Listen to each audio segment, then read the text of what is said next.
I heard the Minister of Foreign Affairs of Greece that a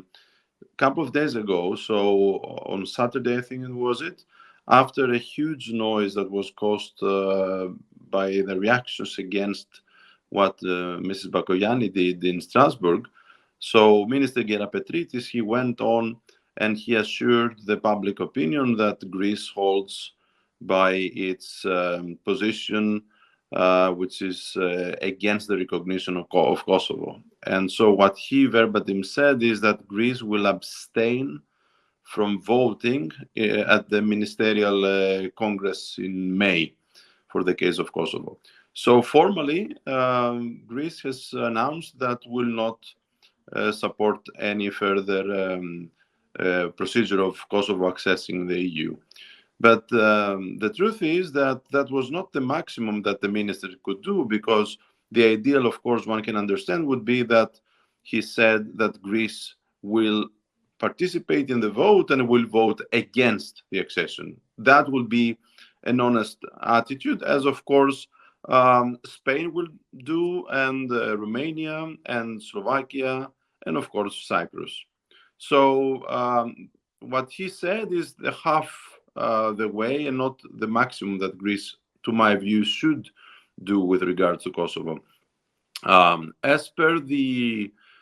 fact that majority of the Greek representatives to the Parliamentary Assembly of the Council of Europe voted for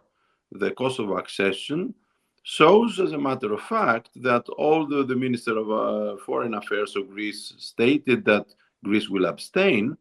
that essentially the New Democracy Party is in favor of Kosovo accessing the European Council,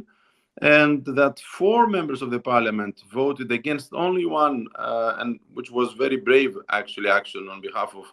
Mrs. Kassimati, as you rightly mentioned, is an evidence that although New Democracy may say to the Greek people that we won't support Kosovo's accession to the European Council, in fact, what they do in practice is they do support it, and they do facilitate the Kosovo's accession. So this is a kind of political game, and it's a kind of cheating, and it's a kind of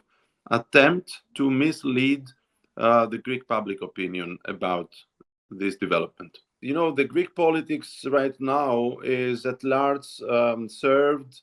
by people who have been in power for many years, and they have sort of created an establishment which functions no matter who is technically, who has the office of the government. And I'm afraid to say that given the fact that 2 other former prime ministers of Greece, namely Alexis Tsipras, who actually was praised by lots of Serbian media for his stance to abstain himself as well from voting, and George Papandreou, the former prime minister of Greece and former leader of PASOK, they both abstained from voting. Instead, Mrs. Bakoyanni came out of the blue, and the fact that she not only suggested the Kosovo succession, but also did that within 2 weeks from her last signal that she wouldn't do that, makes me, unfortunately, to suspect that there are some very, very big